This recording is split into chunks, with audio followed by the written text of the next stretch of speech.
Եվս հնչեցնեմ, Իրանում բողոքի ցույցերի լայնածավալ բռնությունների ֆոնին Հայաստանն ինչ քայլեր է ձեռնարկում Իրանում գտնվող հայերին աջակցություն ցուցաբերելու համար, հնարավոր է տարհանում թե ոչ, ինչ տեղեկություն կան նաև հայերի շրջանում զոհերի ու վիրավորների մասին։ Այո, սիրով, եկեք տարանջատենք Սիրիան եւ Իրանը, բացատրեմ թե ինչու։ Սիրիայի ես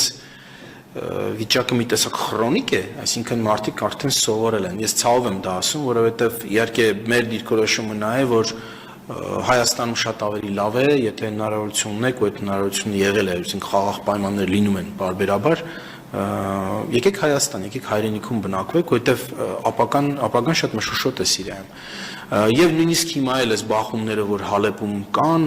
բավական լուրջ բախումներ են կառավարական ուժերի եւ քրդական միավորումների միջև, այս ամբողջ ընթացքում մենք մեր հայրենակիցների հետ կապի մեջ ենք, մենք գիտենք ռեալ ժամանակում, թե ինչ է տեղ ունենում, կոնկրետ այդ օրը, այդ գիշեր ինչ զարգացումներ եղան։ Իրանում մենք ուրբաթ օրվանից տեղեկություն չունենք, այս պահին էլ մենք չենք կարողանում կապնվել մեր հայրենակիցների հետ, որը մեզ շատ է անհանգստացնում, եւ շարունակելու ենք մեր ջանքերը կապ հաստատելու նման դեպք, երբ որ եղավ 12 օրվա պատերազմի ընթացքում, եթե հիշում եք Իսրայելի եւ Իրանի միջև, եթե չեմ սխալվում, մայիս ամսին էր, մենք սկսեցինք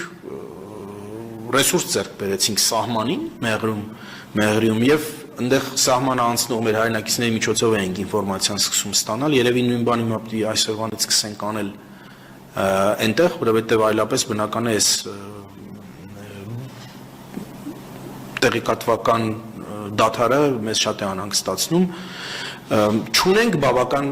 տեղեկություն, որպեսզի կարողանանք խոսել տարհանման մասին։ Ես ուզում եմ ձեզ հիշեցնել, որ 23 թվականին, երբ որ սկսվեց Համաս-Իսրայել առճակատումը, ռազմական վերջին փուլը, մենք ռազմական գործողությունների առաջին 10 օրվա ընթացքում մեր հայրենակիցների մի մեծ խմբի տարհանեցինք Իսրայելից եւ մեր ջանքերով էր դա մենք էինք պնդում, որ դա տեղի ունենա, հենց որ տեսնենք, որ համապատասխան տեղեկություն ունենք Իրանի մեր հայրենակիցների հետ կապված, որը մեզ հնարավորություն է տալիս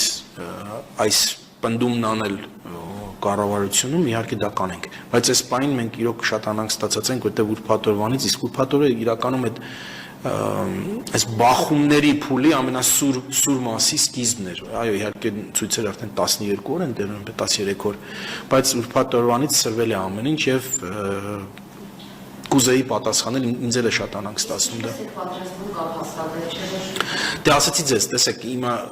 եթե մեկ մոտ Starlink լինի, կարողանանք կապնվել, ասում են Իրանում ոմանք Starlink ունեն, կուզենք այդ ձևով կապնվել, հասկանալ ինչ է տեղի ունենում, այլապես ես համոզված եմ, որ հիմա հոսք կլինի Իրանից, նույնիսկ բնականon հոսք, ոչ թե պայմանավորված է սանկայունությունով, միշտ կա, Մեղրի սահմանում անցնողներ կան, մենք անցյալ անգամ այդպես արեցինք, Իսրայելի հետ առճակատման օրերին, մայիս ամսին Մեղրիում մարդ գտանք, որը պատրաստ էր մեզ տեղեկացնել, էլի մեր պետական մարմիններից, որը կարող էր մեզ տեղեկացնել, թե ով է ներս գալիս եւ որոշ այսպես հարցախույզ անցկացնել, թե ինչ է տեղի ունենում տեղում, որպեսզի այդ ձևով գոնե կարողանանք տեղեկացված լինել։ Մինչեւ որ վերականգնվի ինտերնետային կապը, հեռախոսակապը եւ այլն։ Գիտեք, այս պայմաններում իրատեսական չի մասնագիտական խումբ ուղարկել կամ որևէ այլ խումբ ուղարկել, որովհետև եթե մեզ համար պատկերն անհասկանալի է, չենք իմանա ուր ենք ուղարկում, այսինքն ինչ պայմաններ ենք ուղարկում, ինչ խումբ է պետք ուղարկել։ Ես դրան համոզված եմ, որ արդարացիորեն նաև մյուս մեր գերատեսչությունները դեմ կլինեն համապատասխանները։ Մի հատ հասկանանք, գոնե մոտավոր այսպես պատկերացում ունենանք, թե ինչ է տեղ ունենում մանավանդ հայաշատ քաղաքներում, հիմնականում երկուսն են, եւ ըստ այդմ կողմնորոշվենք մեր հաջորդ անելիքները։ Իսկ ներողություն, իսկ սահմանային անցակետում հիմա ինչ իրավիճակ է, շարժ կա որոշակի։ Շարժ միշտ կա, ուզում ասել, որ Իրանից հոսք դեպի հայեր։ Այդ շարժը միշտ կա, բայց թե ինչ ծավալների են, ես ճիշտ ասած չգիտեմ, այս պայն մեզ եթե մինչև երեկո այդ նույն հարցը տակ պատասխանենք ավելի կոնկրետորեն, ոչ միայն հայերի իմաստով, ես հասկանում ձեր հարցը շատ ավելի լայն է, թե չէ ինչ ծավալ են այդ շարժը, այսինքն շատացել է, քչացել է, ինչ է տեղի ունենում։ Բայց վերջերս ազատություններ, որ օդանավակայանից մեր ժամանող իրանցի զբոսաշրջիկներին հարցնում էին, թե ինչ է տեղնում, բայց դա կարծեմ ուրբաթ օրվանից առաջ էր, եթե չեմ սխալվում։ Շատ լավ, այս մասով հավելելու բան ունեք։ Չէ, հարցս